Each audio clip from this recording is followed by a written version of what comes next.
দেখলাম কি স্বপ্ন? হ্যাঁ, আমি তো ভয়ঙ্কর স্বপ্ন দেখলাম। বলো কি স্বপ্ন? এই এলাকার মধ্যে নাকি ইব্রাহিম জন্ম নিব, আর ইব্রাহিম আইসা আমার খুদাগিরি আগাতে গুড়া পর্যন্ত সোজা কইরা দিব। এখন ইব্রাহিম রে থামান কেমনে? ইবলিশে আইসা কয় এটা কোনো একটা ব্যাপার হইল। ইবলিশ এটা কি একটা ব্যাপার হইল? কেমনে? এক নম্বর হইল স্বামী স্ত্রীরে আলাদা করে দেন। স্বামী থাকবো এক দেশ, বউ থাকবো আরেক দেশ।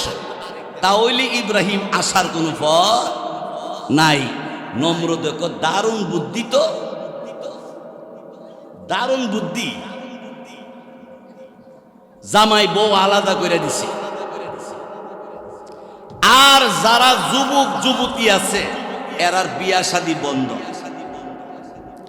এরা বিয়া শাদী বসতে পারবে না, বিয়া করতে পারবে না, খাইতারবো আর ঘুরতারবো। তাহলে ইব্রাহিম আওয়ার কোনো পথ আছে? এবার আমি আপনাদের জিজ্ঞাসা করি, আল্লাহ বলেন আমি ইব্রাহিম রে পাঠাবো আর নমরুদকে ঠেকাইব, কাট্টারাই নিব। এখন আল্লাহ কেমনে পাঠাইছে শুনবার দরকার আসেনি? আল্লাহ রাব্বুল আলামিন বৃষ্টি বন্ধ করে দিছে, বৃষ্টি মেঘ বন্ধ করে দিছে। নমরুদের কাছে জনগণ আইসা নমরুদ দে খুদা, নমরুদ দে খুদা রে, বৃষ্টি যে বন্ধ হয়ে গেল, বৃষ্টি দাও। নমরুদ আমার বাপেরও ক্ষমতা নাই, বৃষ্টি দাও। আর কোন কাম ফাস্তা বিশ্রায়। তা আরেক দলে ডাক দিয়া পূর্ব দিকে সূর্যটা উঠাইয়া পশ্চিম দিকে সূর্যটা আল্লাহ তাআলা নিবাইয়া দেয়। তুই যে আল্লাহ দাবি করছস, তুই উত্তর দিক দিয়ে সূর্যটা উড়াইয়া দক্ষিণ দিকে একবার নিবাইতে পারবি? চুপচাপ কতক্ষণ থাইকা ডাক দিয়া আমার 14 গোষ্ঠীও পারত। তো তুই কি আল্লাহ দাবি করছ? আমি নগদ আল্লাহ। বলেন নাউজুবিল্লাহ। তুই আবার নগদ হইছ? আমারে দেখকে দেখকে চাইবে আর পাইবা। এখন ইব্রাহিম আলাইহিস সালামকে ঠেকাইবার জন্য বিভিন্ন পথ অবলম্বন করলো। বিয়া শাদী বন্ধ করলো, স্বামী স্ত্রীর আলাদা করলো। এবার নমরুদের সিংহাসনে বৈশা বেড়াগিরে আলাপ সালাপ করে আল্লাহ রে, আল্লাহ তুমি আমারে স্বপ্নে আগে জানাইছো কেরে? জানানোর কারণে ইব্রাহিম আওয়ার পথ বন্ধ করে দিছি। তুমি আমারে চিনো না। আল্লাহ বলে চিনে না। হ্যাঁ, আল্লাহু আকবার কর।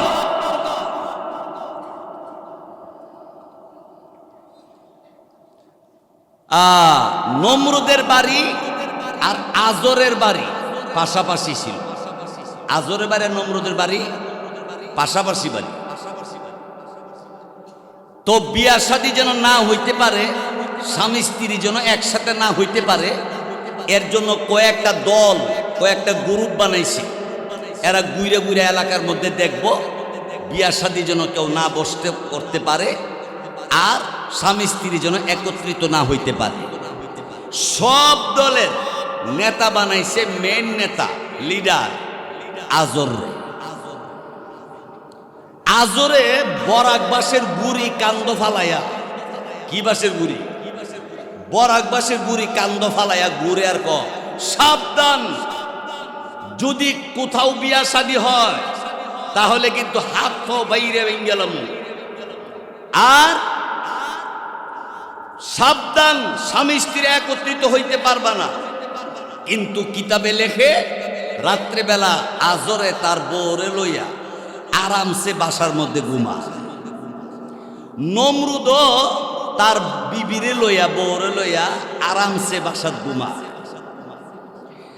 আল্লাহ রাব্বুল আলামিন আজরের ঘরে ইব্রাহিম আলাইহিস সালাম রে পাঠাই দিছে। আর একটু জোরে কোন সুবহানাল্লাহ। যখন ইব্রাহিম আলাইহিস সালাম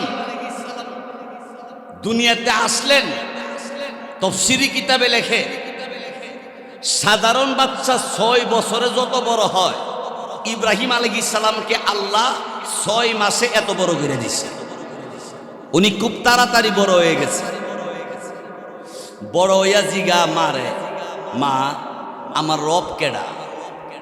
কত রব তো নমরুদ। কন্যা নাউজুবিল্লাহ। নমরুদ থাকে কোথায়? অমুক জায়গায়।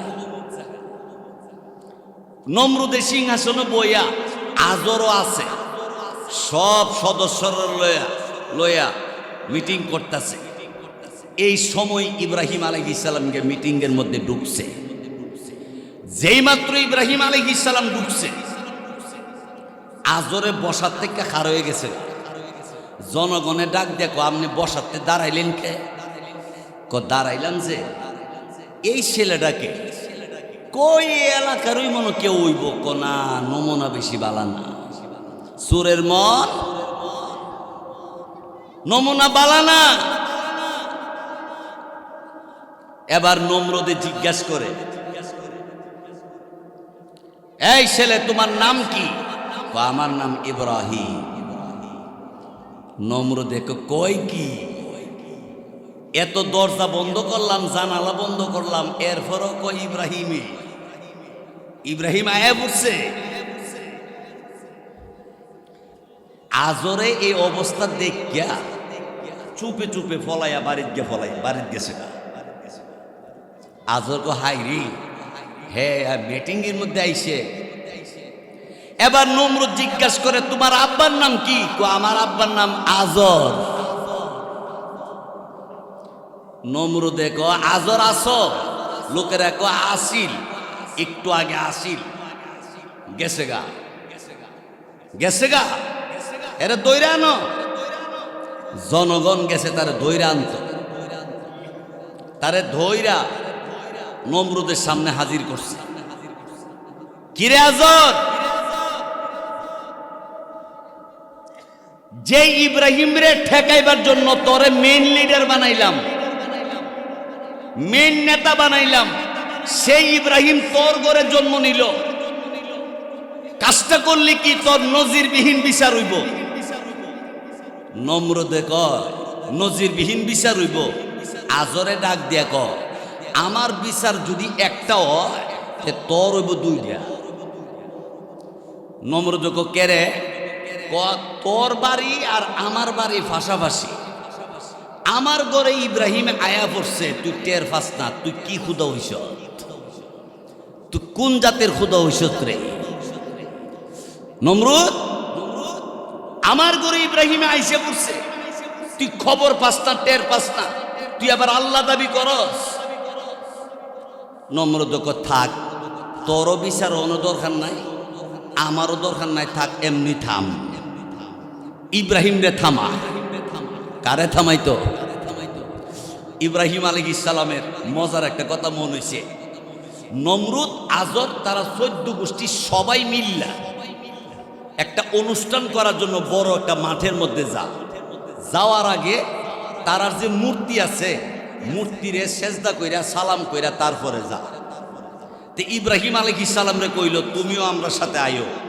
ইব্রাহিম আলাইহিস সালাম ডাক দিয়া কয়, আমি যাব না, আমি অসুস্থ।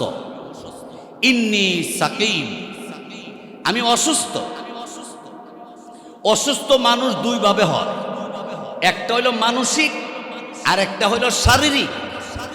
মানসিক অসুস্থ হইল ইব্রাহিম আলাইহিস সালামের বাপ দাদা 14 গোষ্ঠী মূর্তির পূজা কইরা জাহান্নামের লাকড়ি হইতেছে, এই টেনশনে তিনি অসুস্থ। ইব্রাহিম আলাইহিস সালাম যায় নাই, এরা সবাই গেছে। ইব্রাহিম আলাইহিস সালাম এই ফাঁকে কুড়াল হাতে লইয়া, এরা যে দেবদেবী আছে মূর্তি, একটা করে কূপ দে সাফার মধ্যে, এই সাফার দে এই সাফা সহ ভাঙে, গার হাত পাও ভাঙ্গা বাইরে সব তছনছ করে লাইছে। এর মধ্যে যেই মূর্তিটা বড়রা, ইডারে মারছে না, ইডারে বাঁধছে না, না ভাঙ্গা ইডার গলার মধ্যে কোরালরা লাগাই দিয়া ইব্রাহিম আলাইহিস সালাম গেছে না।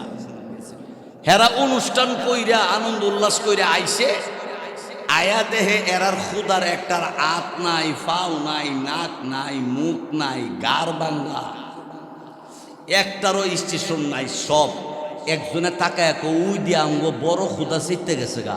কো কেমনে বুঝছো? কো বড় খুদা সপ্তাহে বাইরে বাইঙ্গা কুড়াল গাঢ় লাগাই বই উলিছে।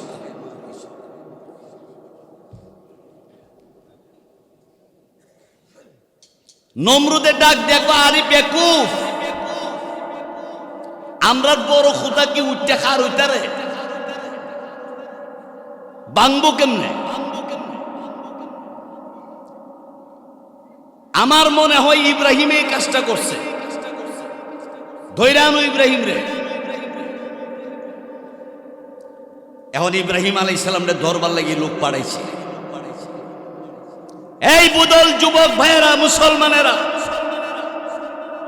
আজকের মাহফিলে আমি আপনাদের কাছে এই ওয়াদাটা নিতে চাই, আজকে থেকে হক্কানি আলেম উলামা, মসজিদ, মাদ্রাসা, দাওয়াত তাবলীগের উপরে যেই কোনো দলে হামলা করবা তোমাদেরকে ছাড় দেওয়া হবে না, হবে না, হবে না। জোরে বলো ঠিক কিনা?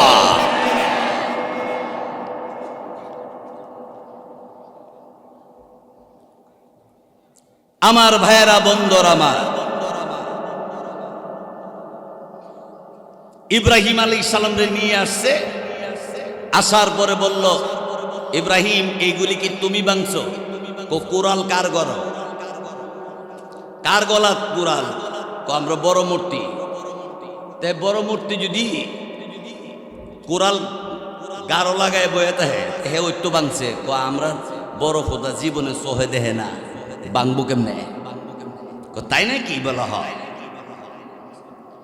আমরার বড় খোদা কানে শুনে না, আমরার বড় খোদা কথা কইতারে না।